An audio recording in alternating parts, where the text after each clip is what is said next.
welcome to Let's Talk to Animals. Have you ever wondered if it would be possible for you to talk to animals, either your own pet, maybe the wildlife in your backyard, maybe even the whales that you admire on National Geographic? The truth is that you can. Animal communication is called the universal language of all species for a reason, and it is your birthright as well as my birthright and Miss Melinda's birthright. And we'll get to that in just a second. My name is Shannon Pets. I'm with animallovelanguages.com. This is Pearl Cuts, my ever-present 22-year-old feathered sidekick. He never misses an episode. And we are so happy to have you with us today. Those of you who may be watching us on YouTube, maybe you're listening on your favorite podcast streaming service. This podcast is really all about demystifying animal communication, taking the woo factor right out of it. How about that? So today we're going to be talking with Melinda Donaldson. She's with messageswithmelinda.com. And we're going to be talking about the path to become an animal communicator. What is it like to talk to animals? What can you expect the first time you give it a shot?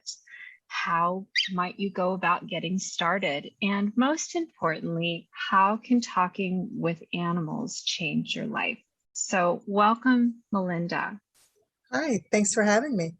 So delighted to have you. Of course, you were referred to me by a fellow communicator, one of my fellow students in one of my training programs, and somebody that they just love your work and they love what you're all about.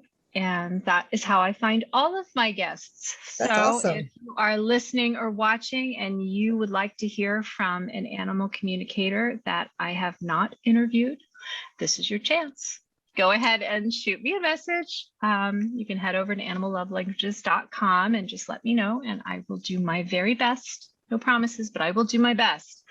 And we are going to start off today's podcast by just asking, Melinda, when did you even know that talking with animals was possible? Well, that it was a thing. Like many people, I'm sure. I had seen people that said they could do it, and I didn't have any experiences with it, but every time I saw it, I'm like, I'd love to be able to do that, but can they really do that? I mean, come on, that just can't be possible. And I didn't really think a whole lot about it until I actually went and took some Reiki classes. And I met a person who I became very good friends with in this Reiki class who can talk to animals. And I'm like, you've got to be kidding me. You can really do that? Can I do that? Hey, how do I do this? And she basically was like, yeah, anyone can do it. You're fine. You just have to find a teacher and start doing it. You can do this. And that's when it's only been a few years, literally a few years, that I actually was like, wow, this is something that I could do. I could do this. And I'm a huge animal lover, and it just totally blew my mind. Yeah. Animal Reiki it's a huge thread running through the work that I do with animal communication as well. In fact, it feels like one of many ways to create that initial connection with an animal. Definitely. I think it's very interesting that you mentioned, you can just maybe find a teacher and get started. And I think that's probably a big question that a lot of people who are tuning in, that are watching or listening, maybe they have this question. They're thinking, well, okay, it's possible, but I don't know how to do it. That's great that it's the universal language of all species. That's fantastic that it's your birthright, but how? What do I do? Where do I go? Who do I talk to? How do I do it? So can you talk a little bit about how you got started and what approach you took to kind of start learning the skill as well as tapping into the gift? Yeah, after my friend was like, yeah, it's possible, you can do this. She lives a little over an hour away from me, so it wasn't really possible for me to sit down with her and do this. So I went online and I looked around, and I bought one of those, online cheap beginner classes. And I was so excited, and I went through the whole thing. And I was like, No. no, I can't do this. So I was so disappointed. I was Yeah. just very disappointed, because it was like, she said it was possible, and now I can't do it. I mean, I had zero luck. Right. And then all of a sudden, it was just really, really bizarre. I woke up one morning in bed, and of course, I've got a lot of animals. I had animals all around me. And it was that kind of time when you're sort of asleep and you're sort of awake, and I don't know how it happened, but I had not only a conversation, but I could feel my dog's feelings. I could feel how his body felt. I could feel everything about him. And we were talking, and I'm like, what is happening here? So Yeah. then I look over, and I'm like, okay, Barney, can I talk to you too? And it happened. I was able to talk to several of my animals that morning. If it wouldn't have been for that, I'm not sure that I would be where I am right now. But after that, I was like, okay, now how can I make this happen again? Because Yeah. it happened, but I didn't try to make it happen. It just happened. How do I do this? And that day I got online, and I started looking for teachers. And that's when Dr. Kara Gubbins was having, she was getting ready to have a summit. I'm going to interview her. I love She's her. awesome. I'm going to Yeah, interview she's her. awesome. Yep. I went to her summit, and one of the people that she had in the summit was Maya Kincaid. Oh, yeah. And I was told, not only was I blown away by Maya's interview, I was blown away by one of Maya's students' interviews. And I called her. I was like, okay, I gotta do this. And she let me sign up to do a free class. So I sat in on one of her classes, and to my surprise, I was just able to do it. And then after like an hour-long phone conversation with her, I was on my way. I did a year-long class with her. I did a class with Karen Anderson. Yep.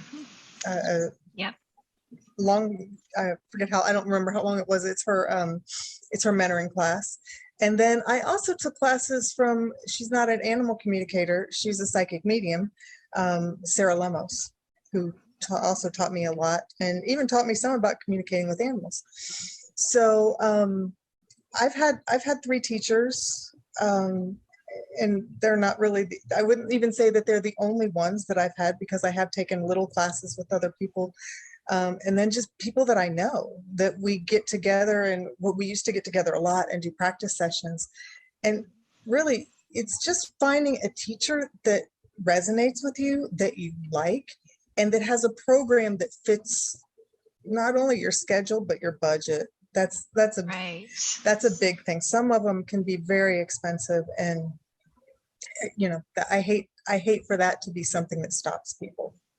And it doesn't need to. It doesn't need Exactly. to. There, at the almost everyone that, I will be interviewing Maya Kincaid. Yeah. I'm also one of her students, and I will be interviewing Karen Anderson later this month. So I'm very excited about that.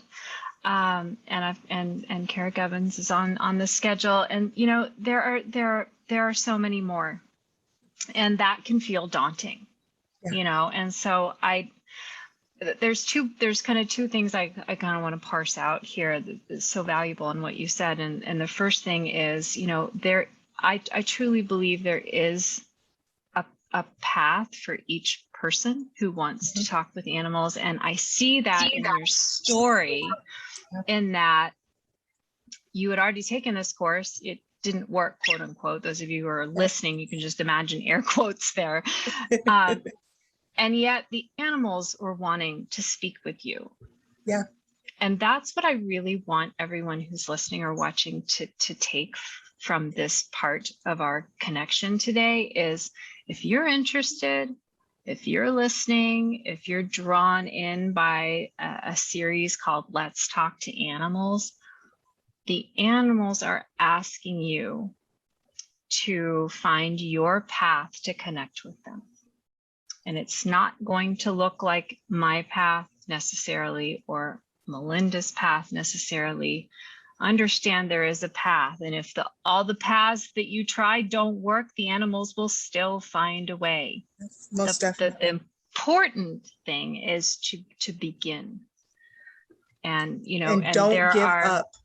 and don't give up, because, and I truly believe that, if you don't give up, the animals are definitely not going to give up, and they will figure it out, right? Yep, because exactly. they did with you. And the Exactly. second piece, and this is a huge driving force, the animals have not asked me to teach animal communication, but they have asked me to serve as a connector, a point of connection between interested students and really talented communicators who may also be teachers or mentors. And that's something else you brought up, Melinda. It's very important. You don't necessarily have to enroll in a course per se. That can be helpful if you happen to have the time and the resources. COVID has certainly changed our schedules quite a bit. For some of us, it means we have more time. For some of us, it means we have less, and Zoom follows us everywhere.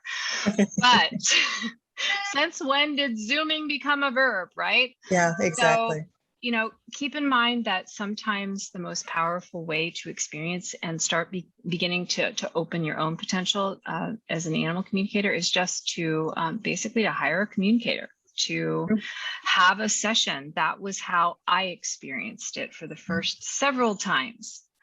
And then one morning I woke up in meditation shortly after my best friend unexpectedly passed late last year, and heard in my meditation, "You are an animal sensitive and intuitive." And I thought, cool, what is that? Yeah. And that led me, and that just be curious. So my point is, be curious. Let your curiosity lead you.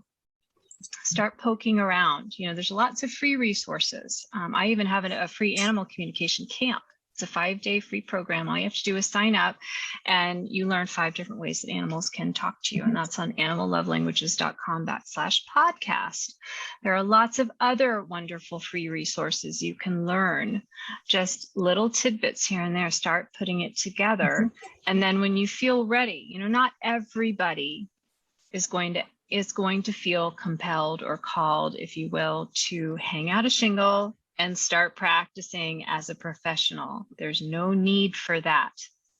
There's lots and lots of ways to learn animal communication, and there's lots and lots of ways to use these gifts to help the animals in your own life, to help wildlife, to help animals in shelters.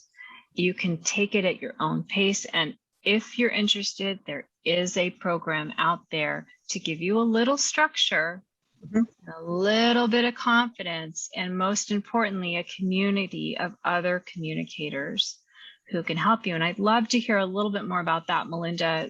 You've mentioned that you have a community where you get together, maybe not anymore, but when you were learning, you have a community. That's a huge part of the animal communication journey. I'd love to hear a little bit more about that, how you formed your community, how you found your people, and how it's helped you.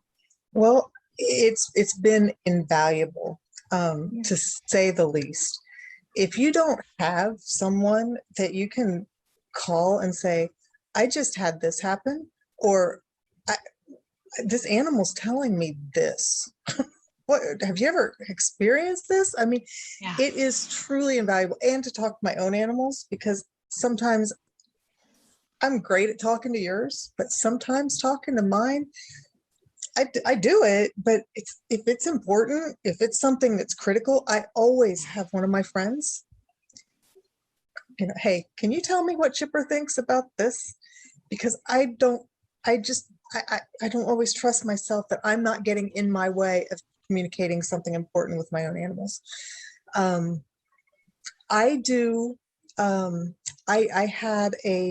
still have a Facebook group and it's animal communication practice. I think it's called Fantastic. Animal Communication Practice 2. And out of that, I started doing practice groups. I would do a Zoom and host them, and people would show up and we would just practice. We would communicate with animals and practice. I will be getting that going again towards the end of this month. And it's just, you make a lot of friends. You meet people who I've become lifelong friends with some of these people that they reach out to me, I reach out to them. And it's just a huge support network, and it's great. It's great to have. Plus, if you get in and start doing these practice circles, you start realizing, even if you haven't done a lot of this, you start realizing, wow, either I'm getting the same exact thing that 3 other people are getting. Exactly. Or I'm getting something different. And then we discuss why you're getting something different. And you realize that just because it's different, it's not wrong. So I love doing those. I've kind of taken the summer off from doing them because I've been so busy, but I will get those going again at the end of this month. So people can join your group by going to tell us how to find you. It will be on my website. Okay. I will have it on my website. Go to Messages with Melinda. Messages. Yep.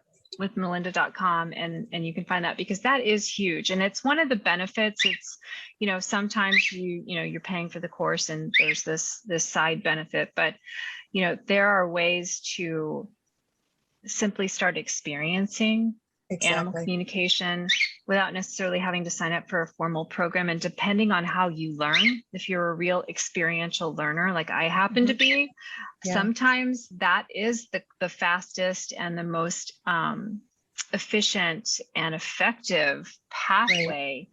And it's so interesting when you start noticing that, you've had 4 or 5 people read your animal and they all get something similar. You're like, there's something to this. Part of this podcast, the focus of this podcast and vlogcast is kind of taking the woo out of animal communication, as I said, demystifying the process. Like, is it weird, or is it so natural to us that it's only been the rise of this ultra modern, high tech, all go no stop society, where we've simply we've forgotten this essential aspect of ourselves. We've forgotten that, up until the turn of the century, we lived our whole lives in the company of animals, and being able to communicate was about mutual survival. We needed to know if our animals were too cold or being predated, or, about to give birth, or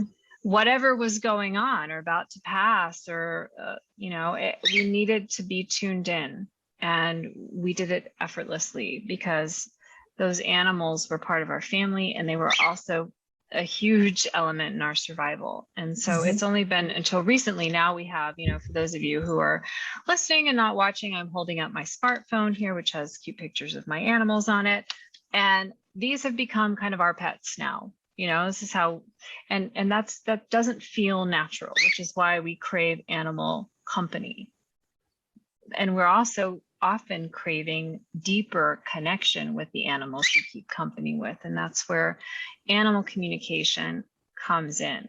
So if this is something you want to have a bucket list experience, joining a group on Facebook, like your group, Melinda, when you get it going again, it's just more validation that there are lots, something often only seems woo when we're all alone in our bedroom going, I think I kind of want to try this, but I don't know if anybody has ever done this. And then you find out there are like hundreds of thousands of people all across the globe that are super interested and are doing it every day. Exactly. And so give it a couple weeks and you've totally, not only have you forgotten it's woo, but you start telling everybody in your network and you can't understand why they're acting like it's woo. Yeah, exactly. Dude, but this happens like every day. Like, what's your problem? So it's really, exactly. It's very important. So, and you shared a little bit about this when you were talking about your wake up call, so to speak. But, what is it like? Like, what is it? We know what it's like to talk to people, right? We know what it's like to talk to each other. We're doing it right now. But what is it like to talk to an animal? You know, is it the same? Is it different? Is it, you know? Well, at first it's amazing. I mean, it's just when you're first learning it and you're first talking and realizing just you, they're not what you think they are. They really aren't. They are amazing creatures who know things that you're like, how did you know that? Mhm. My dog told me that he wanted cold laser therapy, and I didn't even know what that was. I'm like, you want? He says he What? wants cold laser therapy, and the other people in my class are like, yeah, that's a thing, and I'm like, okay, good. How did you Right? know Can you that? point me in the right direction? Yeah, exactly, because I've never heard of such a thing, and it did help him. It helped him tremendously. Um, I it, Talking to animals really has changed my life completely. It changes your perspective. It changes, well, it changed my relationship with my animals. I mean, and I had a pretty good relationship with them to begin with. And it just totally took it to a completely different level because they're not these creatures that you own, that you can make do things and have them be how you want them to be. They're independent creatures, and they all have different personalities, and they all have different wants and needs. And just to hear their perspective on things and how things in your household can impact them, it's amazing. I mean, it is just totally amazing. Um, I I can't I can't imagine now. I can't imagine my life without it because I have learned so much. And I've met some incredible people along the way. And it's just, it's the animals, it's the opening my mind to, the afterlife and how things happen there, and hearing it from animals who've passed and what they're doing and how they feel. And it's just, it is truly an incredible journey. And I, it's a journey that I can't imagine anyone who would start it would be not just totally blown away and have their lives completely changed by doing it. I absolutely, that it's a tough question, you know, it's like, I love to ask it of others and not answer it myself. And I was thinking about that while I was listening to you explain it. It's like, how would I actually explain it if I let myself be interviewed? And it's like, it feels like a full immersion experience of having a conversation. It's like, we're so mental when we talk to one another. Like, Yeah. we're so mental. We're in our heads, you know, half the time we're listening to somebody and we're already planning, you know, what am I going to say next? Especially when you're a podcast host and you're kind of a nervous one and you're just like, okay. And, you know, it's just like the whole bigger picture of what's going on. But the mind so interferes with the other sensory experiences we're having when we converse with another being.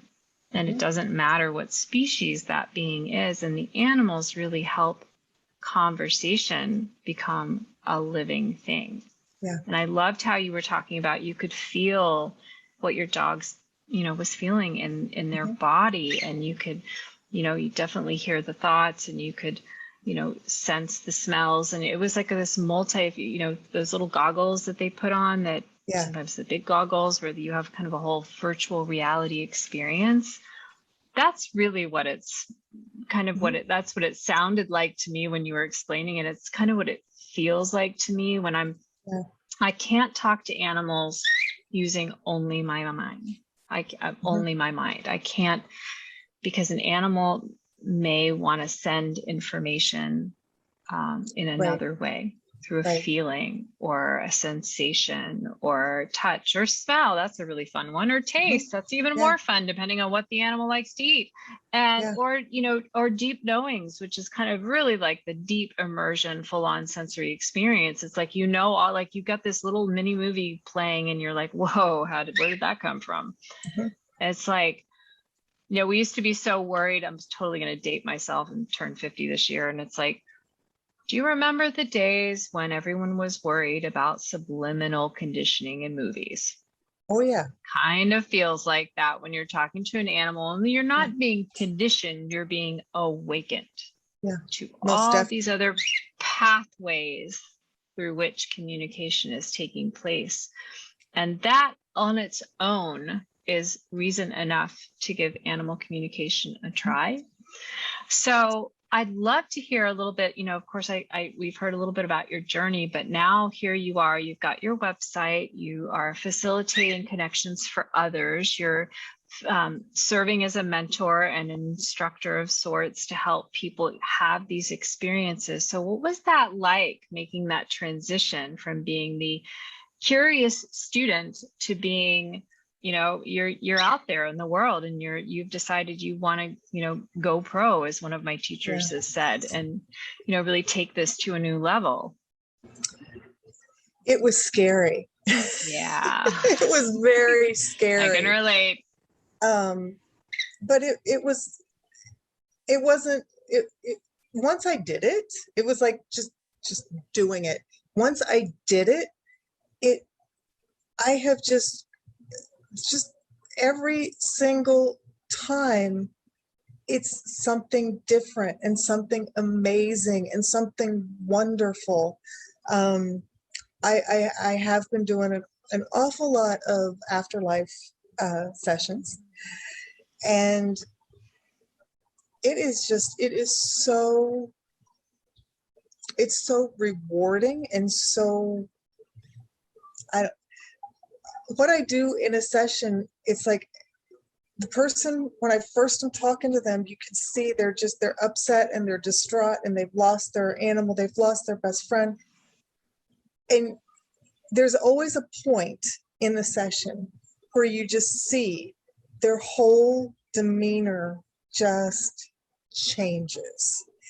And it's like they're almost, you can see them letting that grief out. And it does, it doesn't take it away completely. It doesn't, it's not a quick fix, but it makes a huge difference in them. And it has just been, I will say at first, I was like, I just don't know about these afterlife sessions, because people are so upset and they're so distraught. And after I did a few of them, and I've done hundreds of them now, it is so rewarding. It really is. The things that their animals tell them is just, it's amazing. It's absolutely amazing. And it's, I don't even think about it anymore. It's like, I used to get upset and stressed and, oh, I've got a session coming up, and I just go in and I do them, and they're enjoyable now. And, it's just a matter of doing them. If I wouldn't have just done it, I would still be a student today because it's just, Wow. you just have to do it. You have to have that push to get you going. And once you're off and running, it just becomes easier and easier and easier. And the reward that you get in return for doing it, it's amazing. It's absolutely amazing. The things that I've been told by dogs and cats and turtles.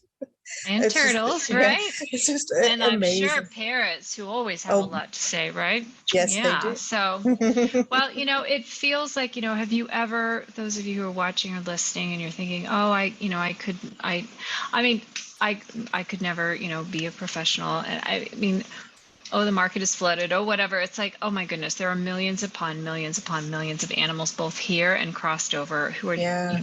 literally almost, I was going to use the word dying, and that feels inappropriate somehow, but who are literally like craving the ability, just the experience of being able to talk with people again, because this is Yes. something that we've done for millennia.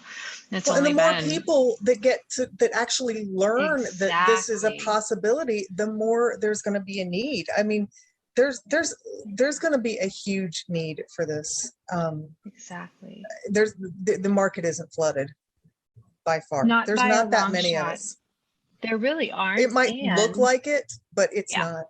It will only look like it once you get started, and suddenly you're surrounded by animal communicators in progress, animal communicators who are relearning what we've forgotten, who are reawakening to something that's so innate. And then all of a sudden, it's like everywhere I go, I'm running into animal communicators, but that is a very small community. Yep. There's a huge community of animals who cohabitate in some form or fashion with people, either at shelters or in people's homes or out in the wild. There's all kinds of ways to use these gifts. The animals are great mentors in dropping new ideas here and there, like the idea for this podcast came through the animals. You know, why don't you do a podcast and interview other animal communicators? And like the Western left brain marketing person inside of me, you know, with the business marketing background was like, you gotta be kidding me. You're going to promote other people. It's like, no, wait, we have a plan for this. You know, it's like everybody has a match. Everyone has someone that they'll resonate with. And this series is just yet another pathway to making that happen. It feels like, you know, if you can imagine, those of you who are watching or listening, you know, seeing somebody that you care about who is grieving and they're sad and they've lost someone, and you think to yourself, I wish there was something, anything I could do to ease their pain. And there is. There is. You know, both for people and for animals. You know, animals have also taught me so much about death and dying, something I used to have a huge phobia about. I'm like, I don't know if I'm going to like it. You know, I would like to see the layout of the place. How big is my apartment? You know, what if the people are too, you know, I'm lonely. What if I never get private time and space? You know, I'm an introvert, and just all these weird little mental things. And the animals are like teaching me. The first time I ever saw this was with my mom and her soul dog as he was passing, and I convinced them to allow me to hire a communicator to talk to JP. And we went from like one big weepy soggy Kleenex to we were calm. They were able to put a plan in place to help JP with his final wishes. It was a beautiful transition. And it's something, you know, if you're listening and you are grieving, because this is the number one way that people's animals use to wake them up. So if you're grieving, or if your animal is imminent, or you see this in the near future and you are dreading it, that you are listening or you are watching, this is something to take a look at. You know, and especially when nothing else eases the fear or the pain or the loss, why not try one more thing? That's all I'll say. And Melinda here, we're talking with her today, and she has a specialization with this. You've done hundreds and hundreds, and it can be a really joyful experience. Every time I have connected an animal back with their person across the rainbow bridge, I honestly, I'll just be totally honest. If the person hadn't told me the animal was crossed, I would not have known. Yeah. There are subtle ways you can kind of figure it out, but it doesn't really feel any different. It's just there's kind of the body is kind of not there anymore, but they're still there. They're still with there. you. They're still Totally around. They're still with you. And the things that I had a dog, this was a second session with a couple. And the very end, the guy goes, you know, this is going to sound crazy, but can you ask something? Can you ask the dog something? It's like, yeah, I'm sure. Now I'm curious too, right? Yeah.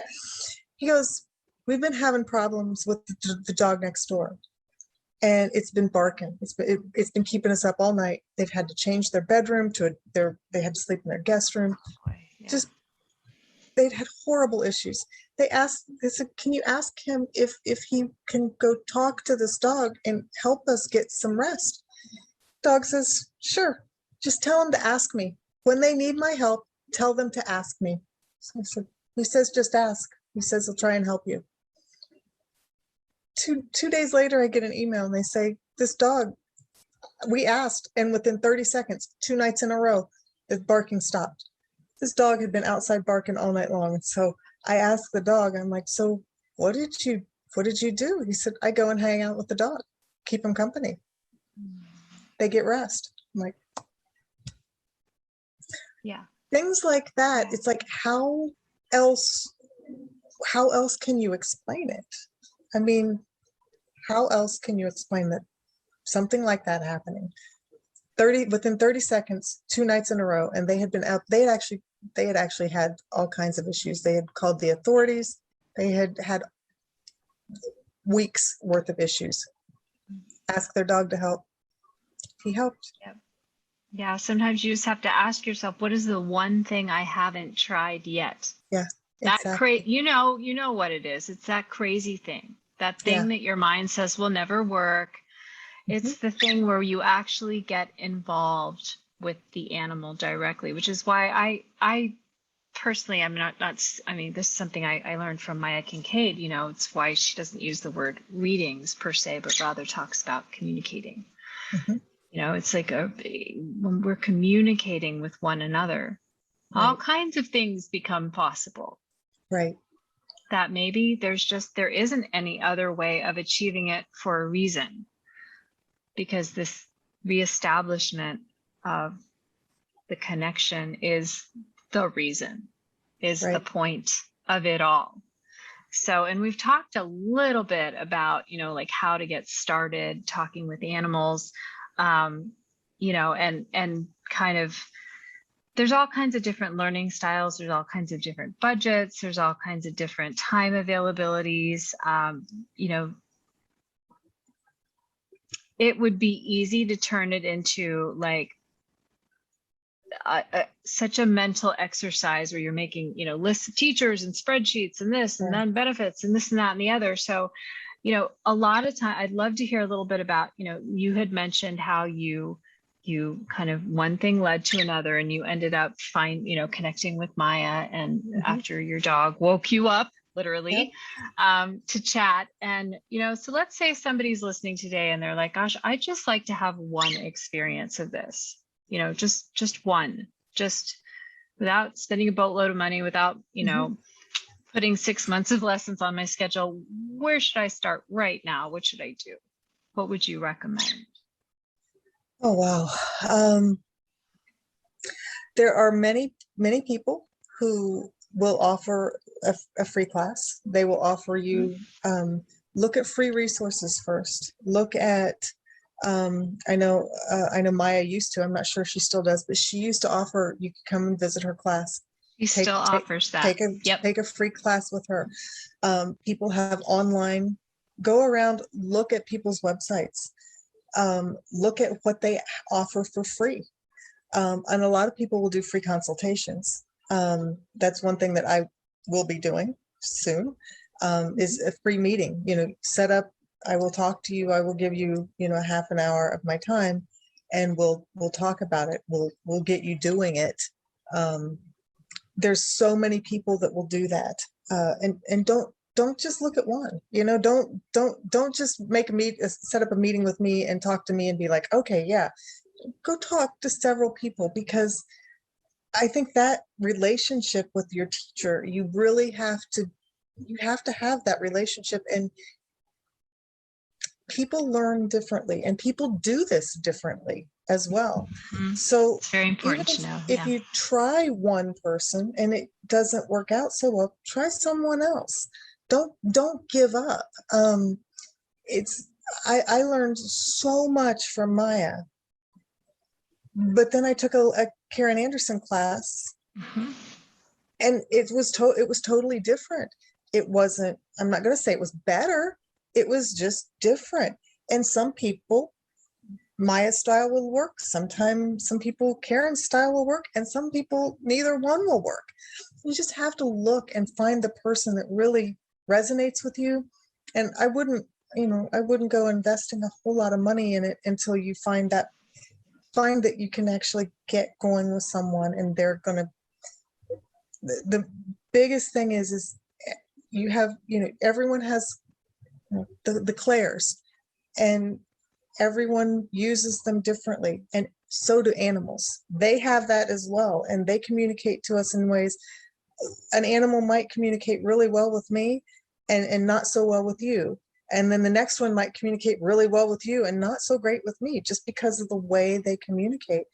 And it's that way. You have to find a teacher that can teach you your way. And then you will develop all of them eventually. But when you're first learning, sometimes it's really rough unless you have a teacher that knows how you communicate. Just my advice is just don't give up. Look around. There's a ton of stuff out there, a ton of free stuff. Just start hitting people's websites, watch their videos. Yep.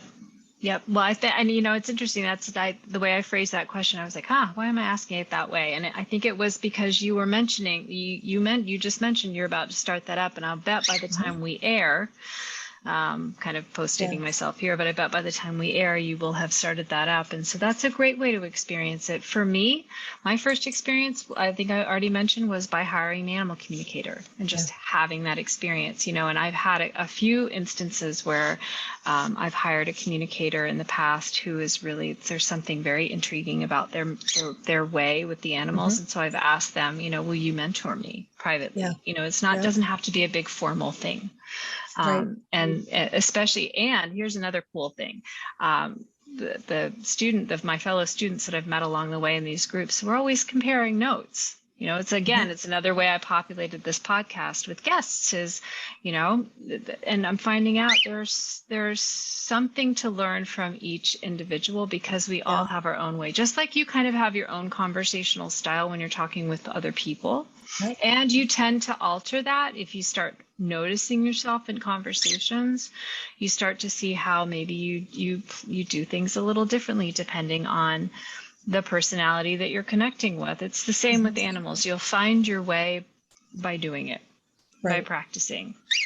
So, Melinda, thank you so much for being with us today, for the generous gift of your time. It's been such a privilege and a pleasure talking with you. Thanks for having me. Yeah, and I just want to encourage all of you, messageswithmelinda.com is how you reach Melinda. She sounds like you've got some really cool stuff going on and lots of stuff pending. The best way, I think, is just to sign up for your newsletter, and that way, when everything launches, which it will probably launch by the time this airs, awesome. The access to the Facebook group and the initial consultation and the mentoring. And of course, you can reach me and him, right? Because we all know who you're really coming for.